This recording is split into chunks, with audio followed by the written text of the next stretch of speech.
ಅಮಾಭೀಮೇಶ್ವರ ವ್ರತ ಕಥಾಸಾರವು. ಪೂರ್ವದಲ್ಲಿ ನೈಮಿಷಾರಣ್ಯದೊಳು ವಾಸಿಸುತ್ತಿದ್ದ ಶೌನಕಾದಿ ಮಹರ್ಷಿಗಳು ಸ್ವಕರ್ಮಗಳನ್ನು ನೆರವೇರಿಸಿಕೊಂಡ ಬಳಿಕ ಧರ್ಮಗಳನ್ನು ಕೇಳಬೇಕೆಂಬ ಕುತೂಹಲವುಳ್ಳವನಾಗಿ ಸಕಲ ಶಾಸ್ತ್ರ ಪಾರಂಗತರಾದ ಸೂತ ಪುರಾಣಿಕರನ್ನು ಕಂಡು, ಸೂತ ಮಹಾಶಯರೇ, ಯಾವ ವ್ರತವನ್ನು ಮಾಡಿದರೆ ಸುಮಂಗಲಿಯರಾಗಿಯೂ ಸುಖ ಸಾಮ್ರಾಜ್ಯಗಳುಳ್ಳವರಾಗಿಯೂ ಪತಿಸುಖವುಳ್ಳವರಾಗಿಯೂ ಇರುತ್ತಾರೆಯೋ ಅಂತಹ ಉತ್ತಮವಾದ ವ್ರತವೊಂದನ್ನು ಹೇಳಬೇಕೆಂದರು. ಆಗ ಸೂತ ಮಹಾಶಯರು ಶೌನಕಾದಿ ಮುನಿಗಳನ್ನು ಕುರಿತು ಇಂತೆಂದರು: ಪುಣ್ಯಕರವಾಗಿಯೂ ಸಂಪತ್ಪ್ರದವಾಗಿಯೂ ಪಾಪ ಪರಿಹಾರವಾಗಿಯೂ ಇರತಕ್ಕ ವ್ರತಗಳಲ್ಲೆಲ್ಲ ಅತ್ಯುತ್ತಮವಾದ ಭೀಮೇಶ್ವರ ವ್ರತವೊಂದುಂಟು. ಆಷಾಢ ಮಾಸದ ಕೃಷ್ಣ ಪಕ್ಷದ ಅಮಾವಾಸ್ಯೆಯ ರಾತ್ರಿಯಲ್ಲಿ ಆ ವ್ರತವನ್ನು ಮಾಡತಕ್ಕದ್ದು. ಈ ವಿಚಾರವಾಗಿರತಕ್ಕ ಇತಿಹಾಸವನ್ನು ಹೇಳುವೆನು ಕೇಳಿ. ಪೂರ್ವಕಾಲದಲ್ಲಿ ಸೌರಾಷ್ಟ್ರ ದೇಶದಲ್ಲಿ ವಜ್ರಬಾಹುವೆಂಬ ಹೆಸರುಳ್ಳ ರಾಜನು ಶತ್ರು ಸಂಹಾರವನ್ನು ಮಾಡುತ್ತಾ ಖ್ಯಾತಿವಂತನೆಂದು ಹೆಸರು ಪಡೆದಿದ್ದನು.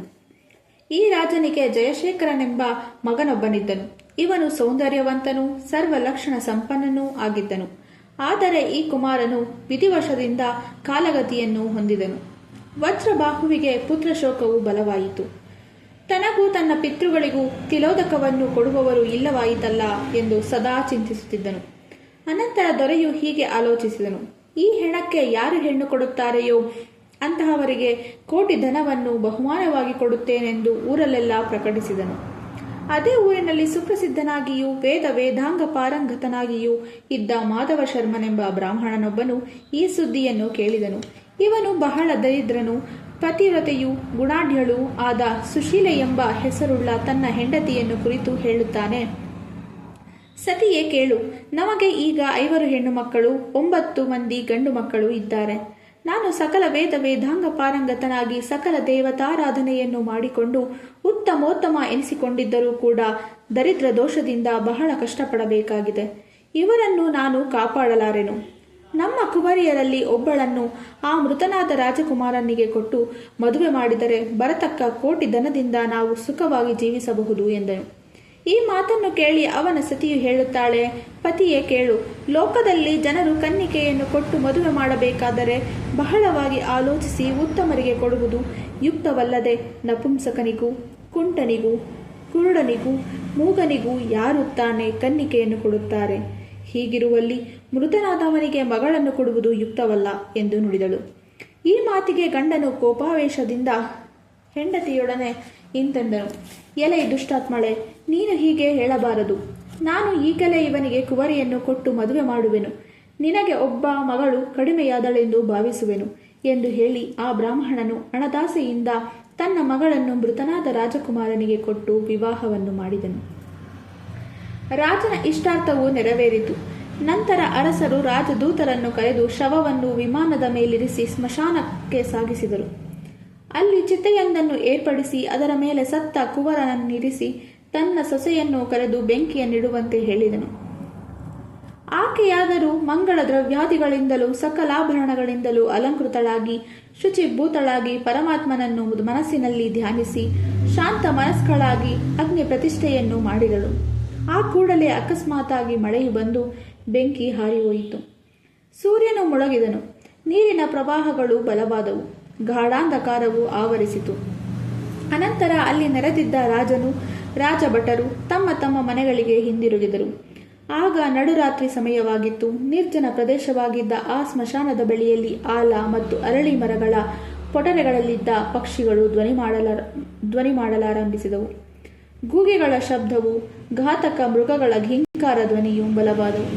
ನರಿಗಳು, ಶಾಕಿನಿ, ಢಾಕಿನಿ ಮೊದಲಾದವುಗಳು ವಿಕಾರ ಧ್ವನಿಯನ್ನು ಮಾಡಲಾರಂಭಿಸಿದವು. ಈ ರೀತಿಯಾದ ಭಯಂಕರ ಧ್ವನಿಯನ್ನು ಕೇಳಿ ದುಃಖಾತಿಶಯದಿಂದ ಕೂಡಿ ಕಾಪಾಡು ಕಾಪಾಡು ಎಂದು ಗಟ್ಟಿಯಾಗಿ ಅಳುತ್ತಿದ್ದಳು. ಆಗ ದೇವರನ್ನು ಕುರಿತು: ಅಯ್ಯೋ ನಿರ್ದುಷ್ಟವಾದ ಪರಮಾತ್ಮನೇ, ನೀನು ಪೂರ್ವದಲ್ಲಿ ಮಾರ್ಕಂಡೇಯ, ಚ್ಯವನ್ ಋಷಿ, ಅಗ್ನಿ, ಮನ್ಮಥ, ಶ್ವೇತವಾಹನ ಮೊದಲಾದ ಅಲ್ಪಾಯುಷಿಗಳಿಗೆಲ್ಲ ಪೂರ್ಣಾಯಸ್ಸನ್ನು ಕೊಟ್ಟು ಕಾಪಾಡಲಿಲ್ಲವೇ? ಮನ್ಮಥನ ಹೆಂಡತಿಯಾದ ರತಿದೇವಿಯು, ಮಾರ್ಕಂಡೇಯನ ಸತಿಯು ಸ್ವಾಹ ಮತ್ತು ಸ್ವಧಾದೇವಿಯರು ನಿನ್ನ ದಯೆಯಿಂದಲೇ ಸೌಮಂಗಲ್ಯವನ್ನು ಪುತ್ರ ಸಂತಾನವನ್ನು ಪಡೆಯಲಿಲ್ಲವೇ? ನಾನು ಮಾತ್ರ ನಿನಗೇನು ಅಪರಾಧನವನ್ನು ಮಾಡಿದ್ದೇನೆ? ಎಲೈ ಮಹಾನುಭಾವನೆ, ನಾನು ಅನಾಥಳು. ನನ್ನನ್ನು ಕಡೆಗಣ್ಣಿನಿಂದ ನೋಡದೆ ಕಟಾಕ್ಷಿಸಿ ನೋಡು. ಹೀಗೆಂದು ನಾನಾ ಪ್ರಕಾರವಾಗಿ ಪ್ರಾರ್ಥಿಸಿಕೊಂಡಳು. ದೀನರಕ್ಷಕನಾದ ಪರಶಿವನು ಕೋಟಿ ಸೂರ್ಯಪ್ರಭೆಯಿಂದೊಡಗೂಡಿ ತನ್ನ ಸತಿಯಾದ ಪಾರ್ವತಿಯೊಂದಿಗೆ ವೃಷಭಾರೂಢವನ್ನು ಮಾಡಿಕೊಂಡು ಆಕೆಯ ಎದುರಿನಲ್ಲಿ ಬಂದು ನಿಂತನು. ಆಗ ಸದಾಶಿವನು ಆ ಕುವರಿಯನ್ನು ಕುರಿತು, ನನ್ನಿಂದ ಆಗಬೇಕಾದದ್ದು ಏನು ಎಂದು ಕೇಳಲಾಗಿ, ಆ ಕುವರಿಯು ಸೌಭಾಗ್ಯ ಸಂಪತ್ತನ್ನು ಕೊಡತಕ್ಕ ವ್ರತವನ್ನು ಉಪದೇಶಿಸಬೇಕು ಎಂದು ಕೇಳಿಕೊಂಡಳು. ಆಗ ಶಂಕರನು ಹೇಳುತ್ತಾನೆ, ಎಲೈ ಸೌಭಾಗ್ಯವತಿಯೇ ಕೇಳು, ಸ್ತ್ರೀಯರಿಗೆ ಅತ್ಯಂತ ಶುಭಪ್ರದವಾದ ವ್ರತವೊಂದುಂಟು. ನಾನು ನಿನಗೆ ಅದನ್ನು ಹೇಳುವೆನು.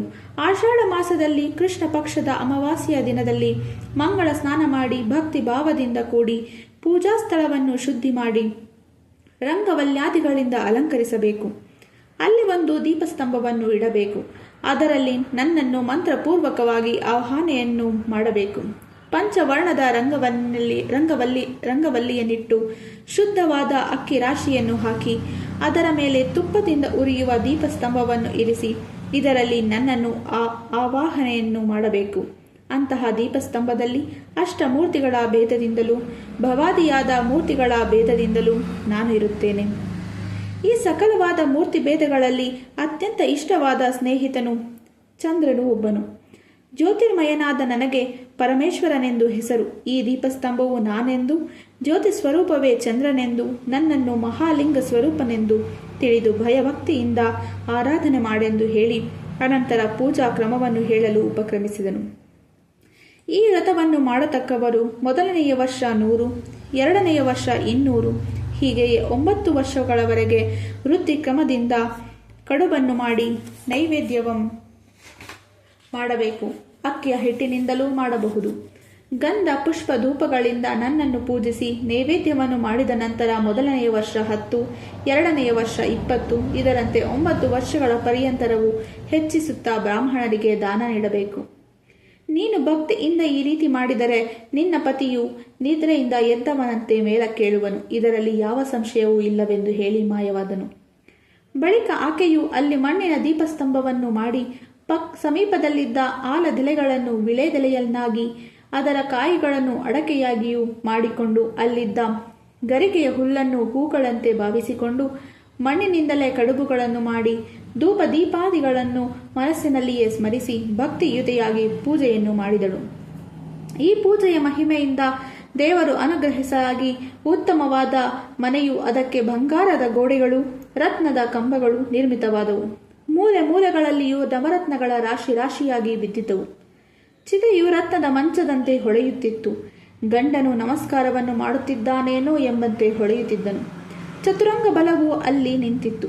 ಈ ರೀತಿಯಾಗಿರುವ ತನ್ನ ಗಂಡನ ಸ್ಥಿತಿಯನ್ನು ನೋಡಿ ತಾನು ಆಶ್ಚರ್ಯಭರಿತಳಾದಳು. ರಾಜಕುಮಾರನಾದರೂ ನಿದ್ರೆಯಿಂದ ಎಚ್ಚೆತ್ತವನಂತೆ ಮೇಲಕ್ಕೆದ್ದು ಪಕ್ಕದಲ್ಲಿದ್ದ ಚಾರುಮತಿಯಿಂದ ನಡೆದ ವೃತ್ತಾಂತವನ್ನೆಲ್ಲ ಕೇಳಿ ಆನಂದಭರಿತನಾದನು. ಮರುದಿನ ರಾಜಭಟರ ಬಂದು ನೋಡಿ ಆಶ್ಚರ್ಯದಿಂದ ರಾಜನಲ್ಲಿಗೆ ಬಂದು ನಡೆದದ್ದನ್ನೆಲ್ಲ ವಿಷದಪಡಿಸಿದರು. ದೊರೆಯು ಕೂಡಲೇ ಬಂದು ನಡೆದದ್ದನ್ನೆಲ್ಲ ಚಾರುಮತಿಯಿಂದ ತಿಳಿದು ಆನಂದಪಟ್ಟು ಮಗನನ್ನು ಗಾಢಾಲಿಂಗನ ಮಾಡಿಕೊಂಡು ಸೊಸೆಯನ್ನು ಸಮಾಧಾನಪಡಿಸಿ ಬ್ರಾಹ್ಮಣರಿಗೆ ದಾನ ಧರ್ಮಗಳನ್ನು ಮಾಡಿ ಬಹಳ ಸಂತೋಷದಿಂದ ಸಕಲರೊಡನೆ ಅರಮನೆಯನ್ನು ಸೇರಿ ಸುಖದಿಂದಿದ್ದನು. ಹೀಗೆಂದು ಸೂತ ಪುರಾಣಿಕರು ಶೌನಕಾದಿಗಳಿಗೆ ಹೇಳಿದರು. ಅವರೂ ಕೂಡ ಭಕ್ತಿಯಿಂದ ಈ ವ್ರತವನ್ನು ಆರಂಭಿಸಿದರು. ಈ ಕಥೆಯನ್ನು ಯಾರು ಹೇಳುತ್ತಾರೋ, ಯಾರು ವ್ರತವನ್ನು ಆಚರಿಸಿ ಭಕ್ತಿಯಿಂದ ಕೇಳುತ್ತಾರೆಯೋ ಅವರೆಲ್ಲರೂ ಇಹದಲ್ಲಿ ಸುಖ ಸಾಮ್ರಾಜ್ಯವನ್ನು ಹೊಂದುತ್ತಾರೆಂದು ಸ್ಕಾಂದ ಪುರಾಣದಲ್ಲಿ ಹೇಳಿರುವ ಭೀಮಾಮಾವಾಸ್ಯೆಯ ವ್ರತಕಥೆಯು ಸಂಪೂರ್ಣವು.